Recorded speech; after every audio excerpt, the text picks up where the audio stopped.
جب اللہ کی مرضی کے بغیر اس کائنات کا ایک پتہ بھی نہیں ہل سکتا، تو پھر تمہارا اللہ سے بار بار رجوع کرنا، اس سے مانگنا بے وجہ نہیں ہے، جو تمہارے ہاتھوں میں اتنی جان ڈال دیتا ہے کہ دعا کے لیے اٹھ سکے، تو وہ پھر ان اٹھے ہاتھوں کی لاش بھی رکھتا ہے۔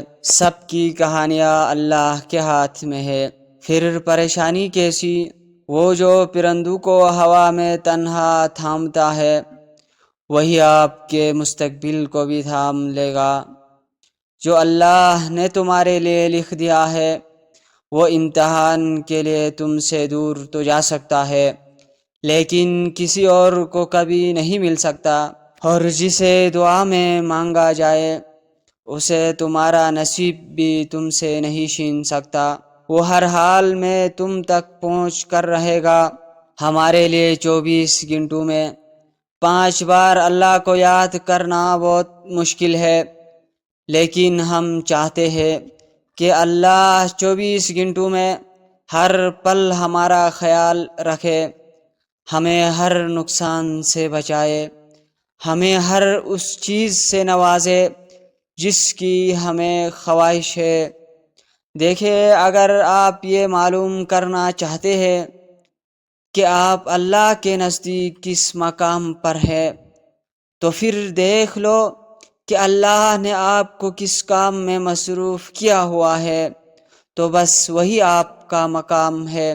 یقیناً وہ وقت بہت ہی قریب ہے کہ جب تمہارا رب تمہیں خوش کرنے میں کوئی کسر نہیں چھوڑے گا، بلکہ ویسے ہی جیسے کہ تم نے اس کی رضا کے لیے اپنی خواہشات کو قربان کرتے ہوئے اپنے صبر سے اسے راضی کرنے میں کوئی کسر نہیں چھوڑی۔ چاہے ساری دنیا مل کر تمہیں مایوسی کی طرف دھکیلے، تب بھی اگر تم اللہ پر کامل یقین رکھو تو اللہ تمہارے لیے غیب سے وسیلے بناتا ہے۔ انتظار کی اذیت کے بعد ہی تو یعقوب علیہ السلام کو یوسف علیہ السلام سے ملوایا گیا تھا۔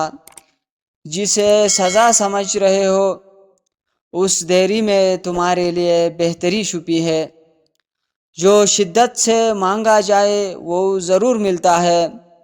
اللہ آپ کی تڑپ ضائع نہیں جانے دیتا، وہ دلوں کے حال سے بخوبی واقف ہے، اور اگر نصیب میں بہتر ہوا تو جو تم چاہتے ہو تمہیں وہی ملے گا۔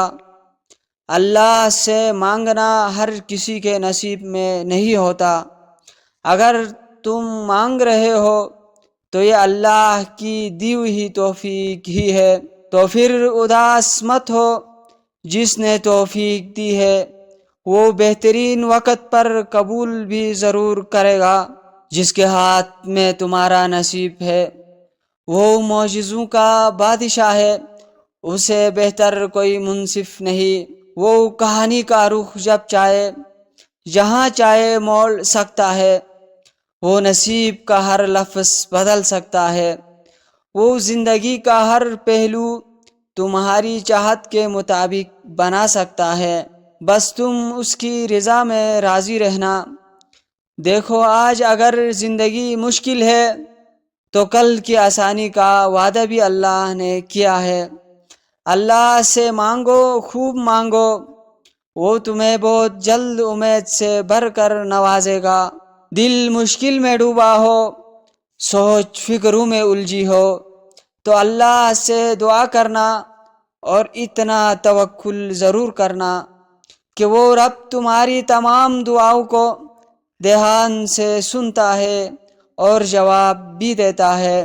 وہ ضائع جانے نہیں دے گا ان دعاؤں کو جو خلوص دل سے مانگی جائے۔ دیکھو، آزمائش تمہیں اللہ سے ملواتی ہے، درد تمہیں سجدوں تک لے آتے ہیں، تکلیفیں تمہیں تہجد تک لے آتے ہیں، زندگی کی ہر کمی تم سے دعائیں کرواتی ہے، اور ہر دکھ اور مشکل تمہیں جائے نماز تک لاتے ہیں۔ اور اللہ اپنے پیاروں کو ہی سب سے زیادہ آزماتا ہے، کیونکہ وہ ہمیں اپنے قریب دیکھنا چاہتا ہے۔ تو اس لیے اللہ سے قریب ہو جاؤ، جو رب اتنی بڑی کائنات کو اکیلے چلا رہا ہے، جس کو ذرے ذرے کی خبر ہے۔ تو کیا وہ تمہارے مسائل حل کرنے پر قدرت نہیں رکھتا؟ بے فکر رہو، ہر دعا قبول ہوگی، بس مانگنا اور یقین رکھنا نہ چھوڑنا۔ کبھی کبھی انسان بہت بے بس ہو جاتا ہے، چاہ کر بھی اسے خاموش رہنا پڑتا ہے۔ وہ صبر سے کسی معجزے کا انتظار کرتا ہے، نم آنکھوں سے اپنے رب کی رحمت کا منتظر ہوتا ہے۔ اور پھر قرآن سے اللہ کا جواب آتا ہے، وَلَسَوْفَ يُعْطِيكَ رَبُّكَ فَتَرْضَىٰ، اور جلد ہی آپ کا رب آپ کو اتنا دے گا کہ آپ خوش ہو جائیں گے۔